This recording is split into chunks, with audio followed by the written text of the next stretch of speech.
La tercera temporada de Silo ha vuelto con una fuerza espectacular, desarrollando su misterio con mano firme y un magnetismo que pocas series de ciencia ficción poseen. En este vídeo vamos a repasar toda la historia de la tercera temporada, desde su primer episodio hasta el sexto. Vamos a prepararnos para lo que se viene, sin spoilers de lo que va a pasar en los libros. Cuantos más seamos, mejor. Así que por ello tenemos que responder a las siguientes preguntas. ¿Cuántos episodios va a tener esta tercera temporada? ¿Qué implicaciones tiene la vitamina D+, y por qué Camille la ha mezclado con el agua? ¿Realmente la voz es una inteligencia artificial o hay algo más detrás? ¿Qué implicaciones tiene que Bernard esté vivo? ¿Por qué el juez Sims se ha puesto del lado de los rebeldes? ¿Quién ha matado a Orla Kent y está robando los suministros críticos para el Silo? ¿Qué es el líquido negro que derriba los aviones militares en esa misión contra Irán? ¿Quién es la mujer que recibe a Daniel y a Helen al final del episodio 6? ¿Qué significa realmente el pez pato de Helen y cómo ha terminado en manos de Juliet? Hablemos de todo eso y mucho más en este video análisis de la tercera temporada de Silo en Apple TV.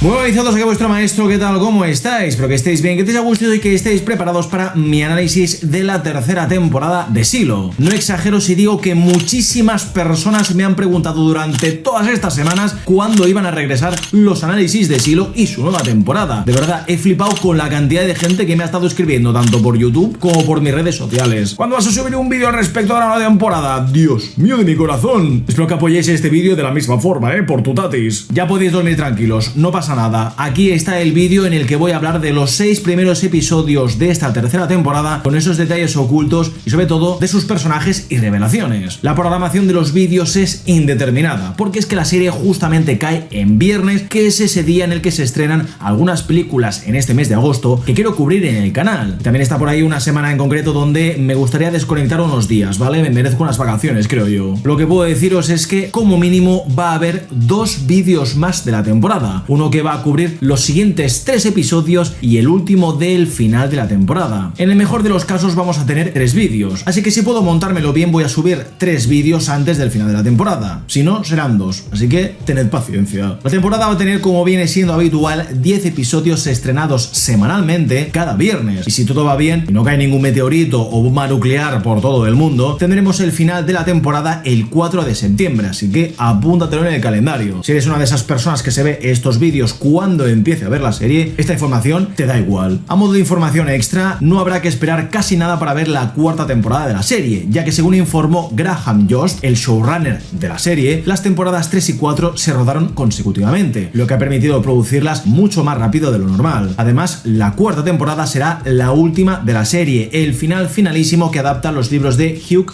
Howey, unos libros que hasta ahora se han adaptado mejor de lo que estamos acostumbrados en comparación con otras series y películas. De los libros no haremos spoilers en los videoanálisis. No lo hice en la primera temporada, no lo hice en la segunda, ni lo voy a hacer en la tercera, ni tampoco en la 4ª. Únicamente voy a hablar de algunas diferencias clave que marcan un rumbo diferente en algunos sucesos que la serie está adaptando. Es algo que siempre hago en mis vídeos. Todo lo que estoy analizando lo hago en base a lo que la serie nos muestra, nos explica y nos detalla, que no es poco. A grosso modo, la tercera temporada me está pareciendo excelente en todos los sentidos. Sí que es cierto que hay misterios que están desarrollándose de forma perfecta, pero que hay otros que son demasiado previsibles. Y eso no es malo, porque es que Silo es una serie que te recompensa muy bien si haces 2 más 2, prestando atención a muchas de las conversaciones que se tienen y también a los eventos que ocurren. Luego tienes las cosas que son muy predecibles, que, repito, no es malo, sino más bien todo lo contrario. Te lo ves venir en base a la experiencia o la deducción que tengas. Creo que la serie sigue manteniendo su esencia y que se postula como una de las mejores series del género, sin dudarlo. Este ritmo es un ritmo cojonudo, de los que al menos a mí personalmente me encantan. No es una serie de TikTok, ni Instagram, ni vamos a sobreexplicar las cosas porque si no la gente pues no se cosca. No. Encima en esta temporada hemos tenido saltos del pasado al presente para ver las consecuencias de muchas cosas que en realidad son el origen de los Silos y su filosofía. Confieso que una de las cosas que más me han gustado de la trama del pasado es precisamente que no haya sido la típica trama del pasado que nos presenta un conflicto donde los nuevos personajes deben participar en los proyectos de los Silos y salvar el mundo. Ha sido algo mejor de lo esperado.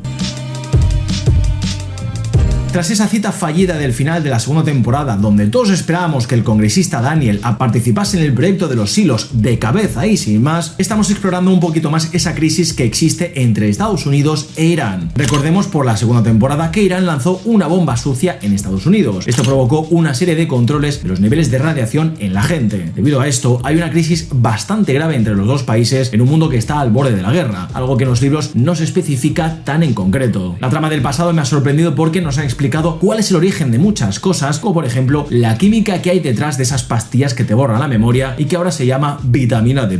Como sabréis, la vitamina D es un nutriente esencial que mantiene los huesos fuertes al permitirte absorber bien el calcio y fortalecer tu sistema inmune. Además de muchas otras funciones indispensables, contribuye a que tus músculos se muevan y estén bien fuertes. Aunque se puede consumir a través de muchos alimentos, la cantidad es insuficiente, por lo que se recomienda siempre una exposición a la luz solar durante un breve periodo de tiempo como, no sé, unos 10 o 15 minutos.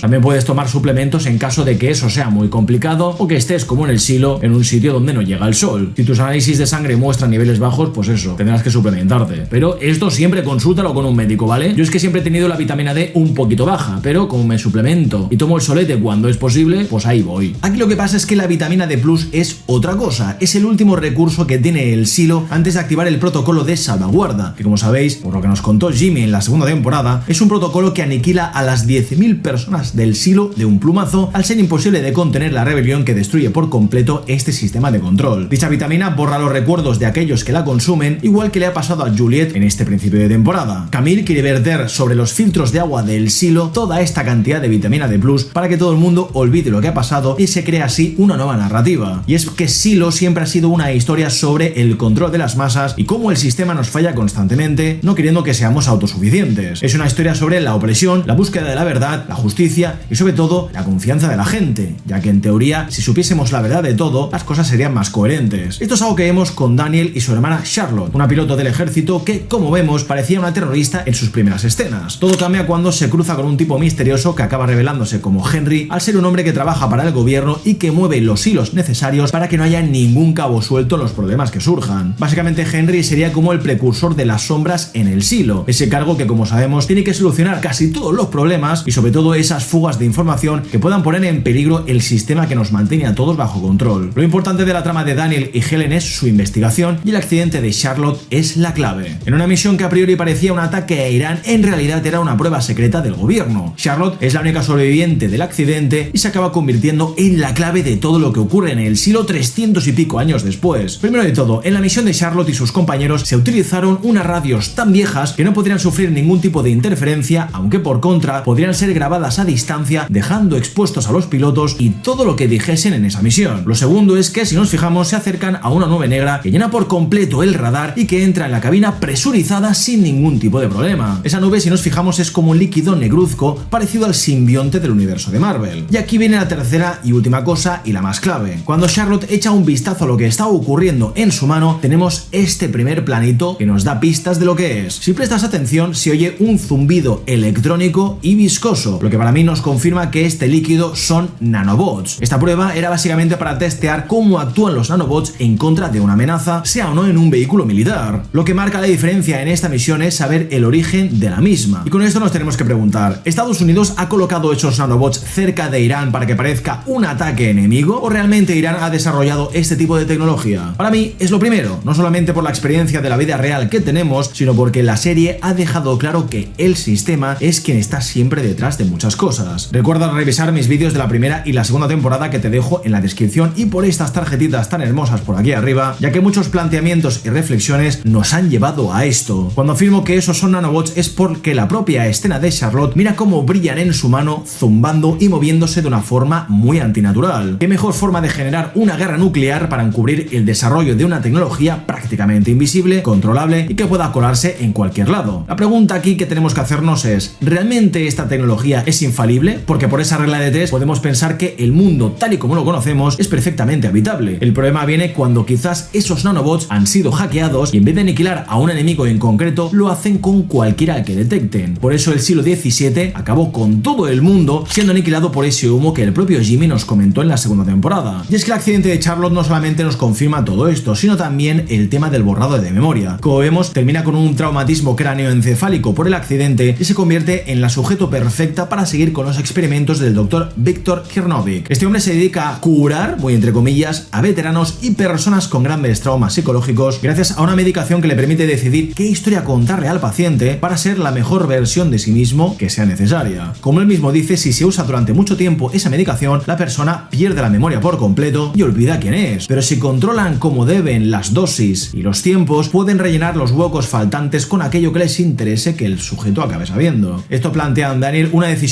moral que no es fácil desde dentro, desde fuera está clarísimo. ¿Tú le explicarías a tu hermana los recuerdos más felices de su infancia para que pudiese ser menos cínica y también más feliz? ¿O realmente querrías que fuese como antes? Con esta nueva versión de los hechos, su hermana podría saber que es piloto de avión, pero no tendría que recordar ni lo del líquido negro ni tampoco la muerte tan horrible de sus compañeros. El problema está en que toda esta subtrama se ha quedado atrás porque Daniel tiene que investigar algo que es mucho más grande e importante de lo que parece. Aunque lo de Charlotte haya quedado relegado a un segundo plano, para mí es evidente que lo que está haciendo el doctor influye en el sistema de contención de los hilos y las pastillas para el borrado de memoria. Si el doctor es o no consciente de que su investigación será utilizada por el gobierno, es algo que está por confirmar, pero para mí, si repasamos la historia, está claro que el tío está vinculado. El doctor, como muchos, utilizó su propio trauma para crear este fármaco que ayude a los demás. Sabemos que él perdió a su esposa y a su hija en un accidente de coche por su culpa. Desde entonces probaba este medicamento en personas que no tenían nada que perder, además de no tener ningún recurso para nada, o sea, no podías negarte a probarlo. Primero sabemos que utilizaban a reclusos de poblaciones carcelarias de países endeudados con Estados Unidos, que evidentemente no podían negarse a ese pago humano debido a la gran deuda. Después empezó su conexión con el Departamento de Defensa, tratando a reclutas de primer año que no pueden hacer nada al respecto. Para mí, el doctor sin dudas forma parte del proyecto Silo, y la hermana de Daniel pinta ser la prueba final de esta terapia que la propia Camille está utilizando en Juliet. Aunque me esperaba que Daniel y Helen nos ofreciesen un poquito de amor heterosexual debido a la gran tensión que hay entre ellos durante toda esta temporada, no niego que hacen un tándem estupendo. Él es un congresista que no tiene demasiados recursos para su campaña y ella es una periodista a la que han despedido de 2 trabajos por intentar descubrir la verdad detrás de estos sucesos que la gente tiene que saber sí o sí. El suceso que marcó su carrera para siempre y que nos confirma que ella protegerá siempre a sus fuentes es esa historia que nos cuenta en el 6º capítulo sobre cómo el problema de las drogas en los asesores del Congreso conectaba con las altas esferas. Por hacer lo que ella consideraba que era lo correcto, que era no arruinarle la vida a la que era su fuente más cercana al presidente, sacrificó su carrera por proteger a esa persona. Este suceso ha marcado para siempre a Helen, confirmándonos que prefiere proteger a las personas que saber la verdad. Por lo tanto, sacrificó su carrera y conecta quizás con el patito que hay en el Silo 300 años después. Si hubiese sido mejor encubriendo a sus fuentes y no cayendo en el juego del sistema, nada de esto habría pasado. De ahí que de alguna forma Helen se vea arrastrada a investigar lo que está ocurriendo con Charlotte y la misión en Irán. Todo esto lo hace por la justicia, pero sobre todo porque está en su forma de ser, siendo algo parecido a lo que ocurre a Daniel, aunque sea un poquito diferente a ella. Daniel, aunque sea congresista, sirvió en el cuerpo de ingenieros del ejército, convirtiéndose en el héroe de Nueva Orleans, ya que parece ser que reemplazó unos diques por túneles gracias al taladro que se inventó y que permitió que la superficie no se viese alterada. Creo que estás pensando lo mismo que yo en este punto, ¿verdad? Taladros, túneles, superficie no alterada por esos túneles. Efectivamente, Daniel y su ingenio han permitido que los silos existan y sean posibles, ya que gracias a su taladro se ha podido hacer ese pedazo de agujero en el suelo sin que nadie se haya enterado de nada. El problema está en que él no se ha enterado de todo esto hasta el final del 6º capítulo. Si te fijas, la investigación sobre lo que ha ocurrido con su hermana le llevan a él y a Helen por un camino de no retorno donde para mí han estado bajo observación y siendo sujetos de prueba para ver si eran o no dignos del proyecto Silo. Al igual que Bernard con sus sombras, el gobierno tenía que estar seguro de a quién estaba contratando. El proyecto Silo es lo más grande que se ha hecho nunca y tienen que asegurarse de que la gente que quiere trabajar en este organismo es de fiar. Por eso Henry afirma que Steven Price, el hacker que le consigue la grabación de la radio de Charlotte a Daniel, es reclutado como miembro de un grupo de expertos en ciberseguridad. Si Steven sigue vivo, mira,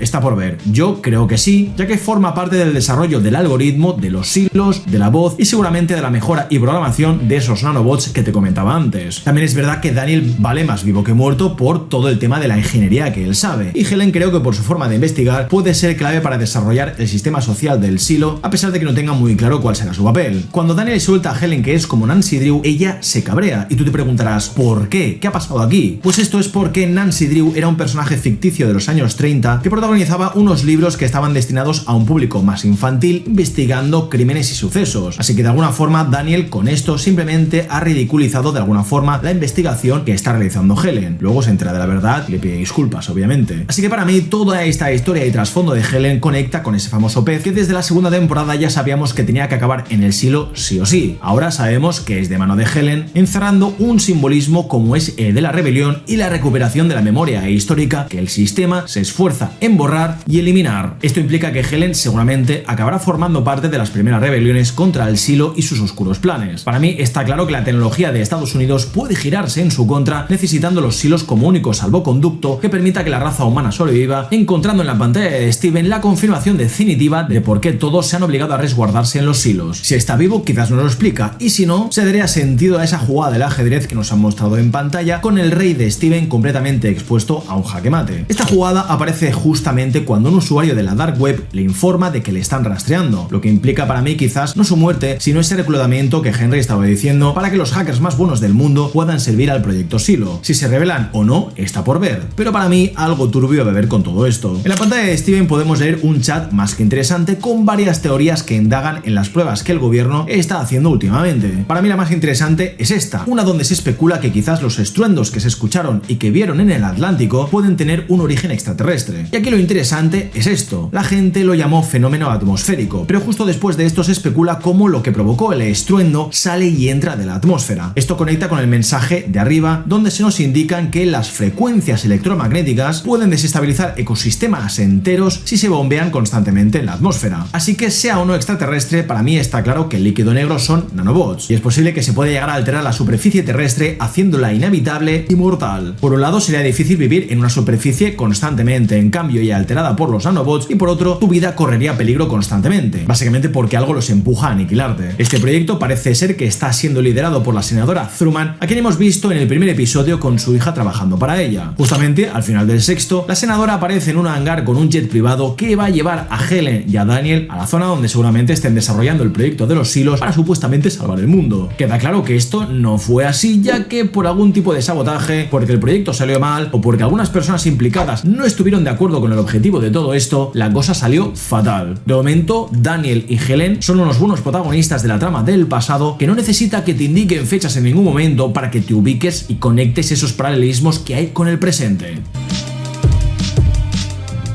Y esos paralelismos los vemos en Juliet, que me ha sorprendido mucho cómo han dirigido su personaje en esta temporada. Después de la llamarada del final de la temporada pasada, todos pensábamos que Juliet lideraría la rebelión y que seguiría con la búsqueda de esa tubería que contenía el veneno que podemos sospechar ya son esos nanobots que aniquilan toda la vida que alberga el silo. Resulta que no ha sido así, ya que la voz, el algoritmo que controla el silo y calcula todas las posibilidades en esa gráfica que nos indica si el silo sobrevive a lo largo del tiempo dependiendo de cómo las variables le afecten, vemos que Juliet es una variable que debe permanecer como alcaldesa para que la rebelión tenga un líder en quien confiar y de paso evitar que se vuelva a producir. Como es una de las figuras más importantes de la historia del siglo XVIII, mejor mantenerla con vida. Si Juliet acaba recuperando la memoria, esto provocará un cruce de las dos líneas donde no habrá marcha atrás y únicamente nos quedarán dos opciones: el protocolo salvaguarda o la vitamina D+.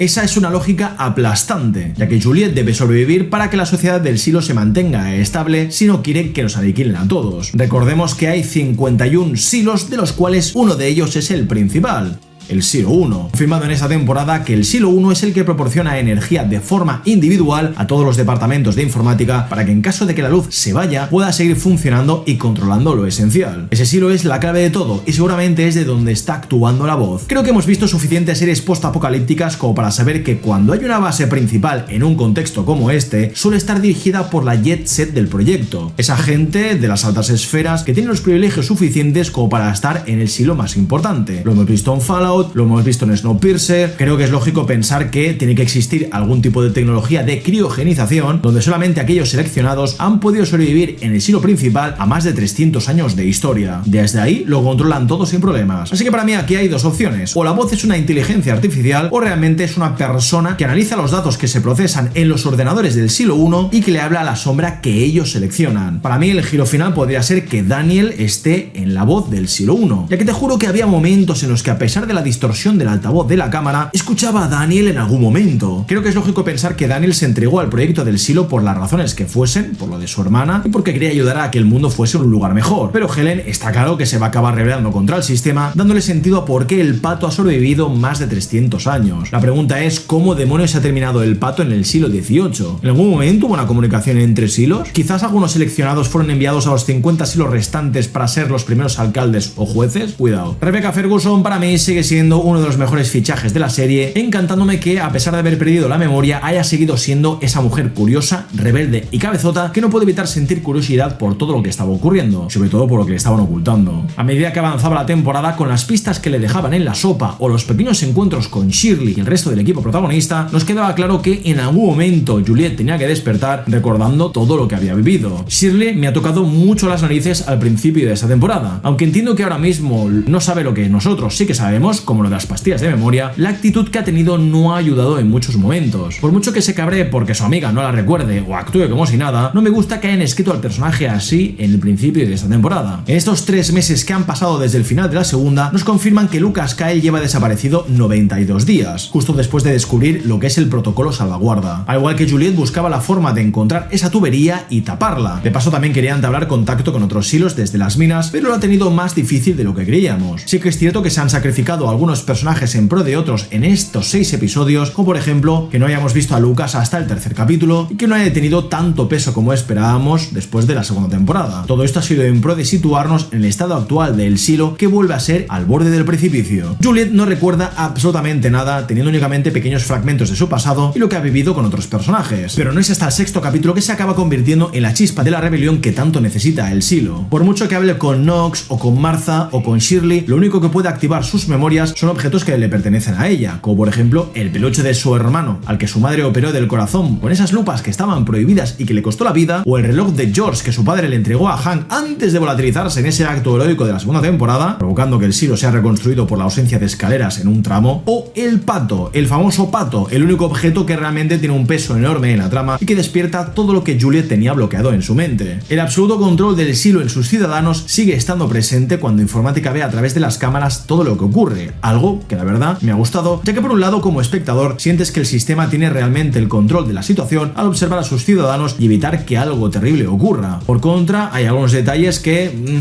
se me escapan, como por ejemplo que Simmons haya pululado como le ha dado la gana durante más tiempo del que podemos calcular, pero bueno, a eso vamos luego. Me ha gustado que el silo parezca diferente al tener un consejo donde todos tienen voz y voto, a diferencia de lo que ocurría en el pasado, pero más me gusta que todo esto sea una tapadera para que Juliet haga de títere y simplemente calme las aguas de una futura rebelión. Como sabemos, una rebelión tan cerca de otra podría llevar al silo a una completa destrucción, no solamente por la división de bandos, sino por la activación de la salvaguarda. Como Juliet sospecha que Lucas Kyle está por las minas, Camille activa un gaseamiento repentino y sin avisar a costa de la vida de todos aquellos que trabajan ahí como penitencia por sus crímenes o por ir en contra del pacto. Esto lo hemos visto en el 6º capítulo con el personaje de Ed Harwood, que está interpretado por Ned Dennehy, que para mí siempre será el tío Charlie de la grandísima Peaky Blinders, serie que tenéis analizada en el canal. Este hombre lidera las minas en un lugar que para él no es más que un pozo infecto de maleantes y desobedientes donde únicamente habla, ordena y poco más. Su hija, Glenda Harwood, es la antigua sombra de suministros que fue sustituida por Orla Kent, generando algún que otro rifirrafe y una situación bastante jodida, pero de eso hablaremos luego. En este gaseamiento que se lleva muchas vidas por delante nos confirman que Camille, si tiene que tomar decisiones difíciles, lo va a hacer. Aquí Juliet descubre el paradero de Lucas, tal y como ella sospechaba, de una forma también muy conveniente. Esto para mí ha sido demencial porque los villanos de la serie son interesantísimos, tomando decisiones que, quieras o no, son lógicas para con sus intereses. Al quedar malherida por el gas, Juliet debe permanecer ingresada en enfermería, recuperándose de los efectos nocivos del veneno, suponiendo esto una oportunidad de oro de contar una historia que permita a la voz y a su sombra quitarse de en medio a Juliet. Qué mejor forma de acabar con todos tus problemas que en este momento donde la heroína del silo ha muerto salvando a la gente de ese gaseamiento en las minas. Lo que Juliet no sabía es que había personas que desde las sombras la estaban ayudando, como la enfermera y Robert Sims. La situación se ha vuelto tan crítica que hay ciertas metodologías que son consideradas una abominación que vulnera los derechos básicos del ser humano, como son los de recordar a sus seres queridos y sus vivencias. Y algo que me encanta de la serie es precisamente esto, lo que vemos en la trama del pasado y lo que vemos con Juliet. Si no recordamos quiénes somos, ¿qué sentido tiene nuestra existencia? ¿Quiénes somos en realidad? ¿Quiénes nos han querido y nos han cuidado? ¿Hacia dónde vamos con todo esto? ¿Cómo vamos a aprender de nuestros errores si ni siquiera los recordamos? Que Juliet no pueda recordar nada de su padre es muy triste, y que ni siquiera pueda sentir algún tipo de emoción por él, más todavía. Es algo que ocurre también con George Wilkins, la persona por quien empezó todo esto. Y la lista sigue y sigue y sigue hasta que concluyes que como especie, sin nuestros recuerdos, no somos nadie. Sin memoria no podemos avanzar avanzar porque repetiremos siempre los mismos errores. De eso trata esta serie y también la nueva temporada, de comprender cómo el pasado y el futuro no se diferencian en nada. Reiniciar constantemente los hilos empieza a volver a empezar el ciclo de un sistema que ante todo es imperfecto. Aquí en esta temporada nos informan que 6 hilos han sido reiniciados y que el siglo XVIII ha sido reiniciado hace 140 años. ¿De qué ha servido todo esto? Porque rebeliones sigue habiendo. Cada generación lucha por sus derechos y se pregunta qué pasó con la anterior. Así que por mucho que las mentiras funcionen, lo hacen de forma temporal. Al final, siempre hay que dar un paso al frente marcando la diferencia, que es algo que ha hecho el personaje que menos me esperaba que lo hiciera, el fucking Robert Sims. Como descubrimos en el capítulo 5, que ha sido sin dudas uno de los mejores de la temporada, Robert Sims es quien está detrás de que Juliet se convierta en alcaldesa y de que Bernard siga vivo. Este giro me ha encantado porque no podía creerme que Bernard hubiese muerto sin más y de una forma tan sucia, y menos mal que no. Aún así tenía todo el sentido del mundo que hubiese muerto nada más empezar la temporada, porque es que Robert Sims siempre quiso ser la sombra de Bernard y nunca lo consiguió. Encima ver que Lucas hablaba con Bernard al final de la temporada pasada, escuchando cómo este le nombraba sombra, le daba la llave de la cámara y el código para poder entrar, para luego quedarse fuera con su hijo y que su mujer fuese nombrada sombra, hostia, Sims no ha hecho más que encontrarse obstáculos, Tú imagínate que después de todo lo que has hecho para demostrar que valías como sombra, lleva que te denieguen ese puesto y que encima, cuando por fin lo tienes, la supuesta inteligencia artificial del silo se lo entrega a su mujer en vez de valorar lo que has hecho. Lo de Sims no es envidia, ni tampoco inquina, es básicamente sentido común. La diferencia entre él y su mujer es básicamente que Sims sí que siente afecto por su hijo y siente que las acciones que toma tienen consecuencias muy graves. El fin para él no justifica los medios, al menos en este punto. A diferencia del libro, Bernard sigue vivo, y este cambio creo que es muy interesante porque le permite no solamente redimirse, sino ser una pieza clave en el futuro del silo, dependiendo de la información que pueda darle a nuestro equipo, que hasta ahora ha sido vital. Tim Robbins para mí siempre es un actorazo bienvenido porque es increíble, o sea, tanto el maquillaje como su actuación son maravillosas. A pesar de reducir a su personaje a ser un hombre herido, postrado en una cama, medio quemado y que apenas puede moverse, el tío es excelente. No digo que hay momentos como los que tiene con Martha donde te das cuenta de que detrás de cada hombre hay una persona con sentimientos e inquietudes por la que puedas sentir algún tipo de empatía. Me gusta que se plantee esta especie de segunda oportunidad al darte cuenta de que durante toda tu vida todo lo que has hecho no ha servido de nada porque no tenías ni siquiera el control de todo. Lo del protocolo de salvaguarda lo cambia por completo, regalándonos un arco de personaje para mí súper interesante. Lo mismo ocurre con Sims y Camille, que tienen un desajuste en su matrimonio enorme ahora que Camille tiene un puesto tan importante y tan clave en el silo. Robert se siente apartado por completo, siendo ese segundón que ha sido toda su vida. Ahora es cuando siente que tiene que rebelarse contra el sistema porque está viendo que no solamente se va a repetir otra vez lo mismo de siempre, sino que encima los sucesos que están ocurriendo pueden llegar a separarle de su hijo para siempre. Esto lo digo por el protocolo del vitamina D+.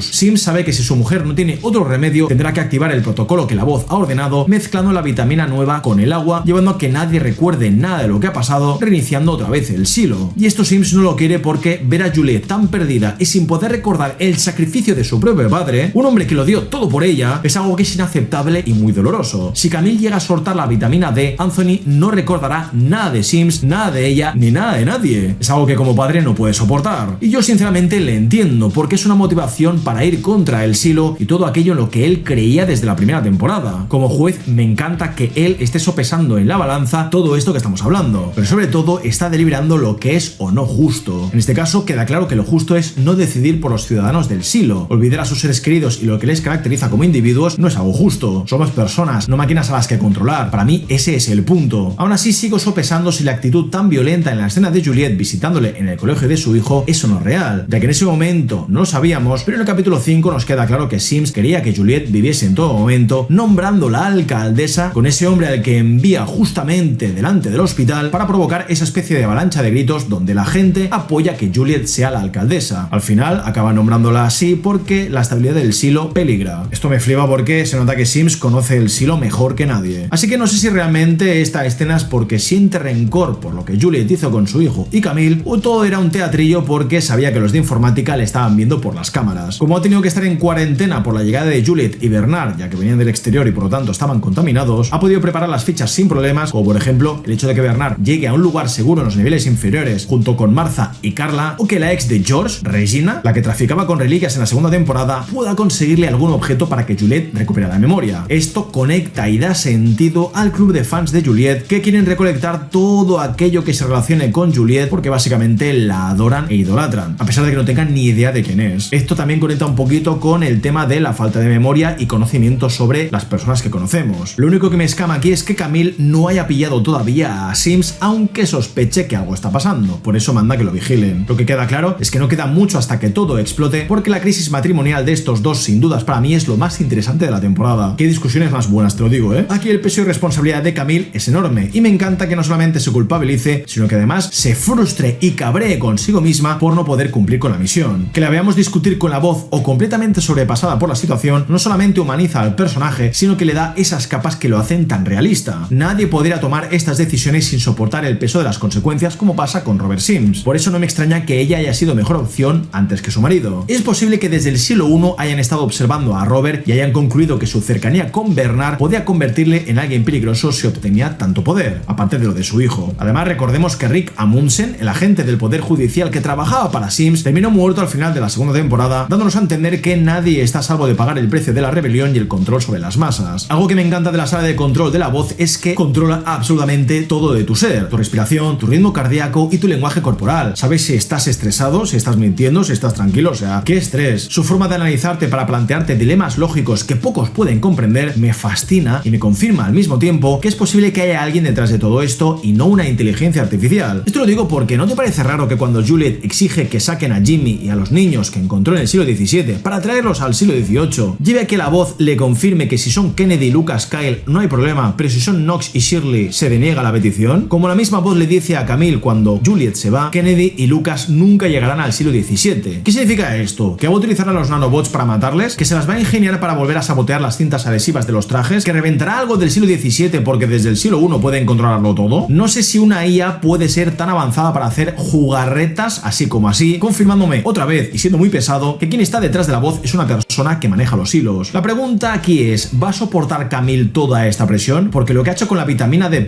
vertiéndola en el filtro de agua hace 2 horas a los eventos que hemos visto al final del capítulo 6, cuidado. ¿Esto implica que la gente empezará a perder la memoria y nos llevará a una crisis enorme? De verdad me encanta que siempre, en nada de menos, estemos al fin de todo en cada temporada. Estoy muy emocionado con esta serie, te lo digo de verdad. Me parece increíble como el personaje de Camille se ha vuelto extremadamente interesante, no solamente por el cargo que tiene, sino por las situaciones con las que tiene que lidiar. Por un lado, está claro que ella es la única que puede soportar toda esta presión, pero por otro, pienso que a diferencia de su marido, ella sea más seguidora que líder, porque claramente está ejecutando al pie de la letra lo que la voz dictamina con sus protocolos de control. Por si fuera poco, algo que no esperaba para nada es la subtrama de Orla Kent y la importancia de los suministros críticos. Como es lógico, con esta fecha del tiempo, la humanidad ya no puede fabricar según qué cosas. Suministros críticos tienen que tener materiales y productos que permitan así subsistir y que ya no se puedan fabricar. Y lo más jodido de todo esto es que, como nos explica Clara McLean en el episodio 5, hemos pasado de tener suministros para unos 70 años a solo 2 años. Productos como bombillas son vitales para los cultivos que generan, como sabemos, comida y suministros. Si al final la gente se queda sin comida, pues empezará la desesperación y el caos está asegurado. Así que por mucho que les borren la memoria a todos, oye, ¿de qué va a servir si estamos condenados? ¿Cuál es la alternativa? ¿Cuál era el plan de los silos más allá de subsistir eternamente? ¿Esperar a que la superficie estuviese lo suficientemente limpia para que la vida pudiese volver a formarse sin contaminación o nanobots? Ya veremos. El Shane Billings en esta temporada me ha encantado también porque, aparte de reescribir el pacto, sigue enfrentando esas situaciones que le obligan a ponerse las pilas y a no ser una hormiga más. El tío se esfuerza, pero tiene que espabilar un poquito. El tío se sigue resistiendo al cambio y obedece, pero, como sabemos, la vida siempre te empuja lo que necesitas. Me sigue molestando mucho que no tenga síntomas del síndrome, ya que parecía ser algo muy importante y clave en la serie, y ha acabado siendo algo más patológico que algo real. Recordemos que dejó de tomarse las hierbas que le daba su esposa en la segunda temporada, empezando a mejorar hasta que ya no tiene síntomas. De momento, para mí, esto se queda ahí, para que los frikis como yo no nos olvidemos de cosas que en principio eran súper importantes. Billings sabía en todo momento que su esposa estaba con esos asaltadores que siguen luchando luchando contra el sistema y que no están de acuerdo con lo que ha ocurrido. Digamos que buscan desesperadamente la verdad del mundo que hay ahí fuera y que vieron en esa revista y grabación. Muchos siguen pensando que la superficie es verde, es hermosa y es habitable, pero nada más lejos de la realidad. Como dice Lucas Kyle, todo es tal y como se ve en pantalla. Ese color verde tan bonito era el holograma que emitían los cascos de los limpiadores para que se viesen obligados a limpiar la cámara que estaba sucia, muriéndose pensando que la gente podía ver lo hermoso que era el mundo exterior. Esta crisis, como hemos visto, no ha durado mucho. Ha sido algo muy puntual. Billings, al igual que Sims, tiene un problema en su matrimonio que a estas alturas no sé si van a desarrollar mucho más. Yo imagino que el de su mujer nos llevará a una situación muy crítica donde habrá un grupo de asaltadores que exigirá respuestas sobre el estado de la superficie, generando el caos. Pero más allá de eso, poco más. Lo más interesante de Billings ha sido la muerte de Orla Kent, que ha sido más un asesinato con detalles muy turbios. Primero porque un tal Mike Davidson, su novio, está más que tranquilo con la desaparición de la que es su novia. Vamos a ver, tu novia desaparece y estás tan tranquilo. Este tío huele a culo y está implicado al 300% con la muerte de Orla. Lo que no sé es si trafica con suministros críticos porque tiene una especie de mercado negro donde él maneja el cotarro o simplemente lo quiere amasar para él. Como nos hemos enterado en el último episodio, el padre de Knox no dejaba de robar reliquias y suministros para venderlos en el mercado negro. Como dice Harwood, murió hace un par de años. ¿Sí? ¿Seguro? ¿Murió o lo asesinaron? No puedo evitar pensar que aquí hay gato encerrado y que entre Mike, tan tranquilito, Glenda, que es la hija de Harwood, y también la ex de Mike, viéndola en dos sitios a la vez, nos conecta no solamente con el asesinato de Orla, sino también con esa especie de mercado negro donde algunos o se están haciendo de oro o algo peor. Están preparando o construyendo algo que desconocemos o simplemente amasando materiales para chantajear al Silo. Quizás el giro aquí es que Glenda tiene una especie de gemela y por eso ha podido estar en dos sitios a la vez. Como que una ha matado a Orla y la ha bajado a las minas mientras la otra aprovechaba la confusión para seguir robando suministros críticos y tener así una coartada. Veremos qué descubre Knox en los siguientes episodios porque, tal y como nos explica, la relación con su padre era absolutamente horrible. Parecía un tipo que no tenía relación con su mujer y con su hijo y que pasaba de la cárcel al mercado negro en bucle. Tanto Knox como Shirley para mí siguen siendo los mejores secundarios de la temporada, a pesar de que Shirley haya sido escrita terriblemente mal al principio de la temporada con esos berrinches irracionales. ¿Tenemos que atribuir estos cambios de humor a su embarazo? Mira, no lo he pedido hasta ahora y estamos acabando casi el vídeo, pero oye, un likeazo por la maestra ciega, mi esposa, que ha descubierto capturando los clips de este vídeo que Shirley y Knox van a ser padres porque, como hemos visto en este planito, Shirley se ha extraído el implante anticonceptivo que, como sabemos, impedía que las mujeres quedasen embarazadas en el Silo por el control de reproducción que vimos en la primera temporada. Esto me ha parecido tremendo y también necesario porque es que en el fondo hemos pasado de 10.000 personas a 9.913 después de las que han muerto tras la rebelión. De momento, Shirley y Knox representan a esa parte del Silo que se siente como la más humana y también la fuerza y cerebro de la gente de mecánica. Si al final acabarán siendo ellos los que van al Silo 17 está por ver, porque como sabemos, Kennedy y Lucas van a fracasar en esa misión. Todo va a explotar en algún momento, está clarísimo. Y aunque te borren la memoria, solamente quedan 2 años de sustento, así que, si no es el protocolo de salvaguarda, serán los Nanobots, otra rebelión u otro tipo de desastre. La clave será ver el estado en el que se encuentran el resto de los silos si es que todos siguen en activo. Esto es algo que solamente Lucas Kyle estaba consiguiendo en las minas y no sé si es algo que retomaremos más adelante. Ahí estaremos para verlo. Y nada, gente, hasta aquí mi análisis de los 6 primeros episodios de Silo y su tercera temporada. Oye, espero que te haya gustado este vídeo y haya valido la pena la espera de tantas semanas. Déjate un buen like si te ha servido, coño. Si no, échalo ahí, a los fondos del Silo. No sé qué saber hasta dónde llega. No muy lejos, porque resulta que toda esa zona la han chapado. Muchísimas gracias a mis patrones y miembros de YouTube por apoyar este Silo Cegato todos los meses. Links en la descripción por si quieres apoyar el canal de otras formas. Y yo que me despido, gente. Un beso enorme, cuídate mucho. Nos vemos, como no, en el siguiente vídeo de cine, series y anime.